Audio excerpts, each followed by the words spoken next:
Logical. In January 1986, an 18-year-old girl was found strangled in her mother's bedroom in Phoenix, Arizona. There were signs of a violent struggle. Her killer left behind crucial evidence. Logical. But for nearly 4 decades, no one knew who he was. Then, almost 40 years later, advances in DNA technology finally revealed a name. Logical. And when detectives saw who it was, they discovered he was already serving a life sentence for another murder. His name was Alfred Green. Logical. And according to police, he had been hiding in plain sight all along. Logical. Shelly Waite was just 18 years old. She had her whole life ahead of her. Friends and family remember her as a young woman full of promise, trying to build her future. Logical. But on January 16, 1986, that future was taken from her. Shelly was inside her mother's home near 59th Avenue and Thomas Road in Phoenix when someone attacked her. Logical. The person who entered that bedroom strangled her to death and then disappeared. There were no arrests, no public suspect. And as the years passed, Shelly's case became one more devastating cold case. Welcome to Buried Verdict, where we dig up the cases the world forgot and give them the story they deserve. Tonight, we are going to Phoenix, Arizona, 1986.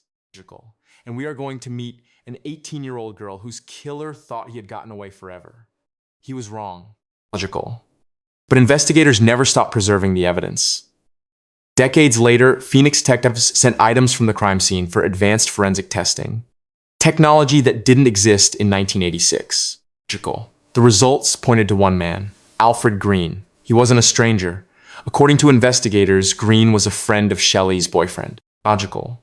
Someone who had been close enough to the victim to avoid immediate suspicion.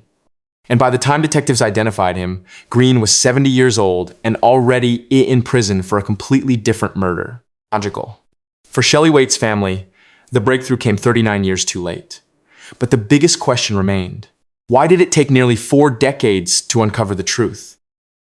Logical. To answer that question, to really answer it, we have to start with who Shelly Waite actually was. Not just her age, not just her address, not just the case file. Who she was. Logical. Her full name was Lachelle Janine Waite, but everyone called her Shelly. Logical. She had just graduated from Maryvale High School in Phoenix's West Side, a neighborhood that in 1986 was still largely working class, still family-oriented, the kind of community where graduating high school meant something real. Logical. Where families celebrated it, where it felt like the first step toward everything that was supposed to come next, and Shelly had done it. She had walked across that stage. She had her diploma. Logical. What people who knew Shelly remember about her is not what you might expect. They do not lead with what happened to her. They lead with who she was. She sang in the school chorus. She danced. Logical.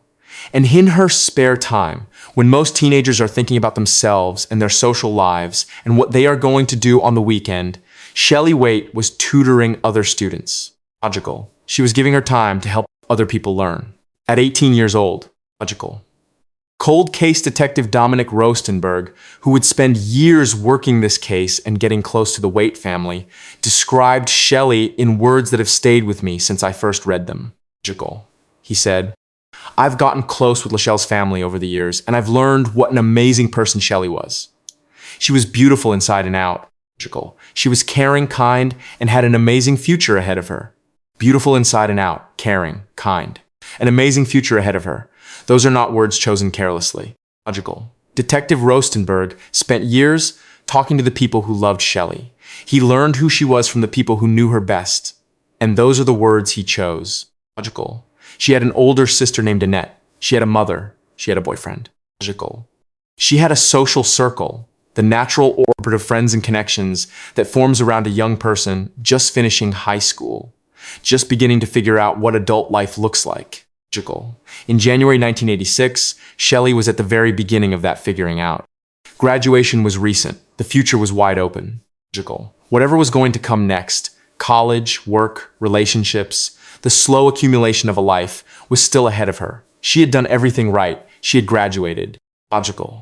She had been the kind of person who gave her time to other people. She had a family who loved her and a community that knew her name. Logical. And on the morning of January 16th, 1986, someone she knew walked into her mother's home, and none of it mattered.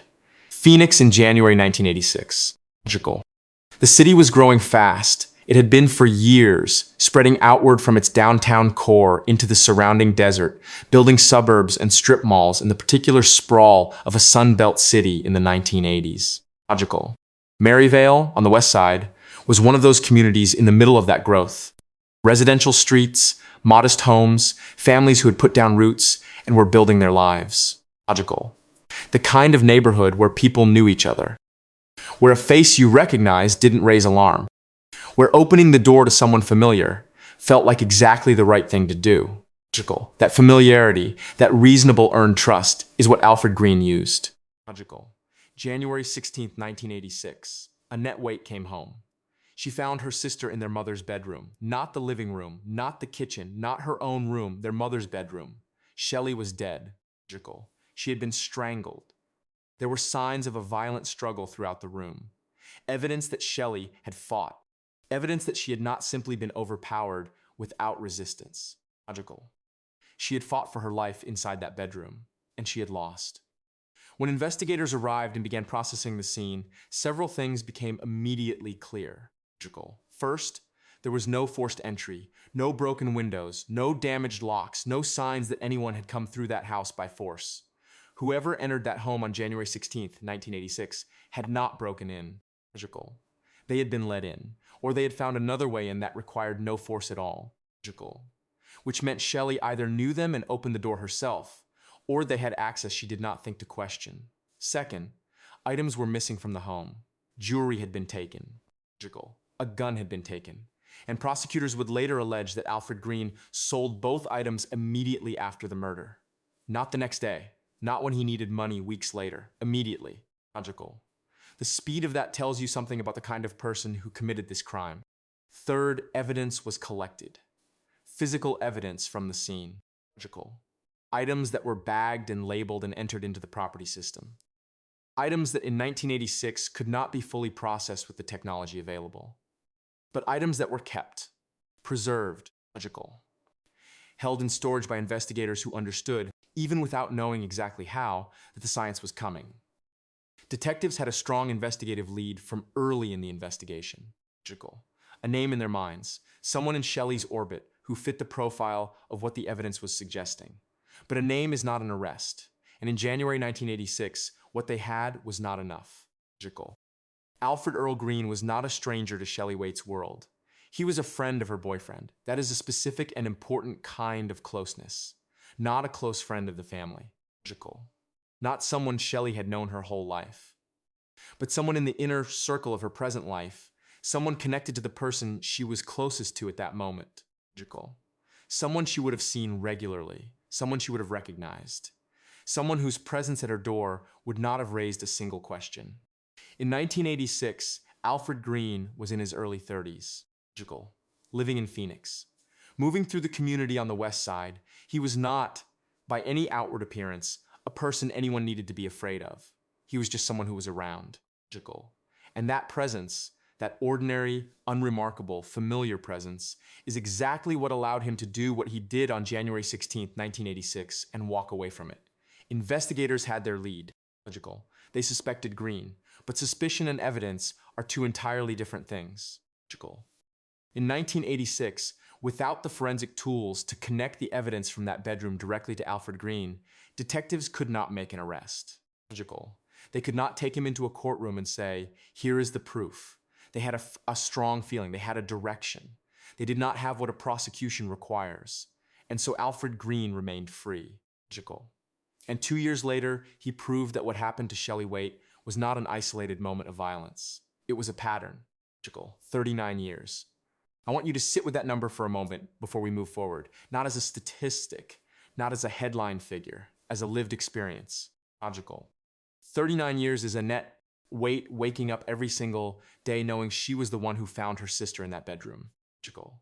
Carrying that image through every year of her own life, through her own milestones, her own grief, her own attempts to build something forward, while a piece of her was permanently anchored to January 16th, 1986. Logical. 39 years is Shelly's mother living in the knowledge that someone who knew her daughter, someone who had access to her home, had taken her youngest child and faced no consequences for it. Logical. 39 years is the particular specific exhaustion of a cold case family, because cold cases do something to families that other kinds of grief do not. They keep the wound open. They deny the closure that even the most devastating losses can eventually offer. Because no chapter closes, no verdict settles the question. There is only the open file. The unanswered question. Logical. The name that investigators suspect but cannot officially name. Phoenix changed significantly between 1986 and 2025. The city grew, the west side changed. Maryvale evolved. Logical. The high school Shelly graduated from kept sending graduating students year after year. Thousands of young people whose names mean nothing to this story, but whose ordinariness underscores what was stolen from the Waite family. All those years of ordinary life, ordinary graduations, ordinary futures. And Shelly's future, the one that Detective Rostenberg described as amazing, the one that should have followed that chorus performance and that tutoring session and that diploma, stayed permanently at 18. Phoenix Police Sergeant Brian Bauer describes Shelly in a way that captures exactly this. He said, "She just finished high school at Maryvale High, so this is a local kid growing up. Her life was cut way too short. A local kid. That phrase is doing real work. Not a case number. Not a file reference. A local kid whom people in Maryvale remembered, whose name still meant something in that community. Whose absence had been felt for 39 years by the people who knew her and by the investigators who worked her case. Because the investigators never forgot either. This is something that does not get said enough about cold case investigations. The work does not stop when the active phase ends. It slows down. It becomes quieter. It moves from daily to weekly to as needed. But detectives who worked these cases personally, who sat with the families, who looked at the evidence, who came close to a name but not close enough, those detectives carry the cases. They carry them into their retirements. They carry them into conversations with their colleagues and their families. They carry the particular professional grief of a case they know they were right about, but could not prove. For Shelly Waite's case, that weight was carried for 3 decades before the tools finally arrived to lift it. In 2016, Phoenix Police Department's Cold Case Homicide Unit conducted a full and formal review of Shelly Waite's case, 30 years after her death. By this point, her case had become something specific and significant within the department. It was Phoenix PD's oldest cold case, 30 years of an open file, 30 years of preserved evidence, 30 years of a family waiting, and now a dedicated unit, detectives whose entire professional purpose was to revisit exactly these cases with exactly the fresh eyes and new technology that 30 years of advancement could offer. Detective Dominic Rostenberg became one of the central figures in this new phase of the investigation. He got close to the Waite family. He learned who Shelly was from the people who loved her. And during the 2016 review, his team found something, a piece of evidence, collected at the original crime scene in January 1986. An item that had been preserved correctly, maintained in storage for 30 years, but had never been fully processed.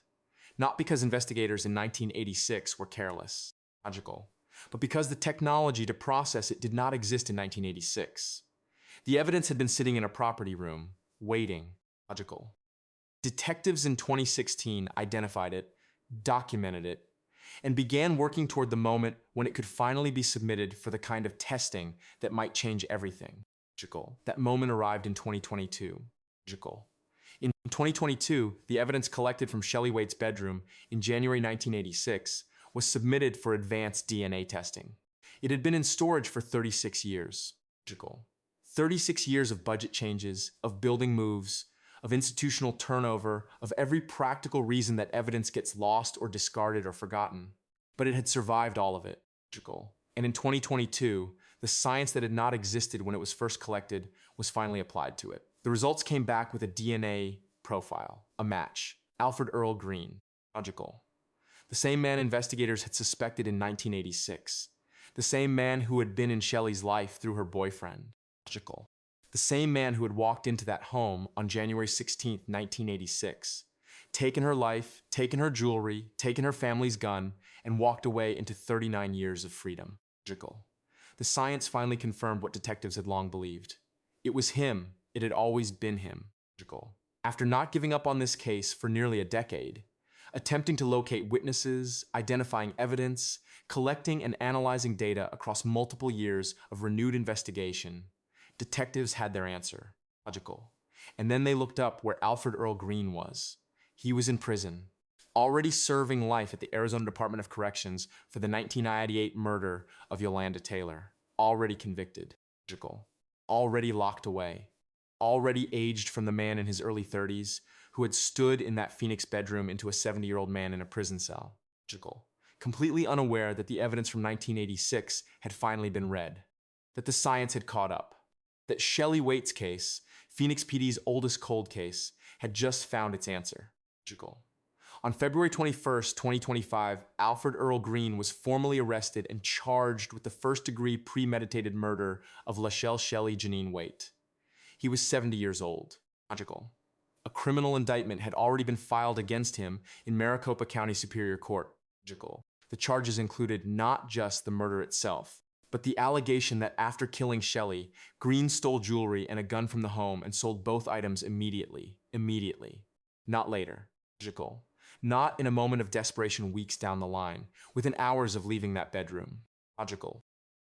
When Alfred Green appeared before a judge for his initial court appearance, something happened that I want you to hold for a moment. When the question of bail came up, Green responded that he did not care what the bond amount was. He did not care. 70 years old, already serving life. Now facing a first-degree murder charge for a crime committed 39 years ago. And he did not care. That statement, those 4 words, tells you something about who Alfred Green is. Not who he was in 1986, who he is now, after everything, after 39 years of Shelly's family waiting. After decades of investigators working this case quietly and patiently and without giving up, after all of it, he did not care. The case now sits with Maricopa County prosecutors. Alfred Green will face a jury for what happened to Shelly Waite for the first time in a courtroom for what he did on January 16, 1986. The question Shelly's case forces us to ask matters beyond Phoenix. Why does it take this long? The honest answer is layered. In 1986, DNA profiling as we know it did not exist in American law enforcement. The FBI's CODIS status would not be established for another 12 years. The advanced testing that finally cracked this case was only possible in the 2020s. Investigators in 1986 were not failing Shelly. They were doing 1986 work with 1986 tools on a crime that required 2022 technology. But here is the thing that matters most. They preserved the evidence. Someone in January 1986 made sure that the item from Shelly's bedroom was correctly collected, correctly bagged, and correctly stored. And for 36 years, that decision was kept alive by every person in the chain of custody who made sure it did not get lost or discarded or forgotten. That quiet, unglamorous decision, made by people whose names most of us will never know, is the direct reason Alfred Green is facing a murder charge today. Arizona Attorney General Chris Mays recognized something important when she announced the formal expansion of Phoenix PD's cold case homicide unit. These cases deserve dedicated resources. The families behind these case numbers deserve investigators who are not dividing their attention between 30 active cases. That cold case work is real work, patient work, work that takes years and sometimes decades before it produces results. Shelly's case is proof of what that work can achieve. 39 years, one item of preserved evidence. One team of detectives refused to file it away and forget it. One answer finally delivered. For Shelly Waite's family, February 21st, 2025 was not a day of celebration. It was something more complicated and more honest than that. It was a name made official, a charge filed. A case that had been their family's open wound for 39 years was finally moving, slowly, imperfectly, late, towards something that looked like accountability. Shelly's family asked for privacy following the arrest. They were not ready to speak publicly, and that decision deserves to be respected completely. Because this moment, as significant as it is, does not give back what was taken. It does not return Shelly. It does not give Annette back the morning she came home to find her sister. It does not give Shelly's mother back the daughter she lost at 18. What it gives is something smaller and still meaningful, a name officially attached. On the public record, logical. In a court document, Alfred Green, and with that name, the knowledge that Shelly's case was not forgotten. The investigators who worked it did not give up. That the evidence was kept, the work continued, and the technology finally arrived. Detective Rostenberg has described Shelly as beautiful inside and out, as caring and kind, logical, as someone with an amazing future ahead of her. He said those words about a young woman he had never met, logical, about someone he came to know only through the people who loved her, through case files, through the long, patient work of trying to give her justice decades after she was gone, logical. That is what this case looks like from the inside. Not a headline, not a statistic. A detective who spent years getting close to a family, learning who their person was, logical, and refusing to stop until he could do something about it, logical. Shelly Waite sang in her school chorus. She danced. She spent her free time helping other students learn, logical. She was 18 years old, and she was already giving something back to the people around her, logical. On January 16th, 1986, someone she had no reason to fear walked into her mother's home and took everything she had left.